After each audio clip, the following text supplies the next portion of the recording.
કાકોસી police station વિસ્તારના સેદ્રાણા ગામેથી Eicher registration number GJ03BZ 6358માંથી ભારતીય બનાવટના વિદેશી દારૂની બોટલ ટીન નગ 20,067 કિંમત ₹62,42,310નો મુદ્દામાલ શોધી કાઢતી LCB પાટણ પોલીસ મહાનિરીક્ષક પરીક્ષિતા રાઠોડ, બનાસકાંઠા રેન્જ પાલનપુર તથા પોલીસ અધિક્ષક VK નાઈ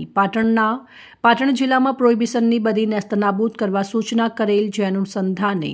RG Unagar police inspector LCB પાટણના માર્ગદર્શન હેઠળ LCB પાટણની ટીમ સિદ્ધપુર પોલીસ સ્ટેશન વિસ્તારમાં નાઇટ રાઉન્ડ પેટ્રોલિંગમાં ફરજમાં હતી. તે દરમિયાન મળેલ હકીકતના આધારે કાર્યવાહી કરતા યકુબ શાહ, અહેમદ શાહ ફકીર, રહેવાસી સેન્દ્રાણા, તાલુકો સિદ્ધપુર, જિલ્લો પાટણ, એક આઈસર જેમાં રજિસ્ટ્રેશન નંબર GJ03BZ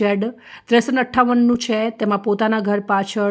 સેદ્રાણા ગામે પિરોજપુરા જતા રોડ ઉપર પાણીની ટાંકીના સામે આવેલ ખુલ્લી જગ્યામાં આઈસરમાંથી ભારતીય બનાવટના વિદેશી દારૂનો મુદ્દામાલ ભરી લાવી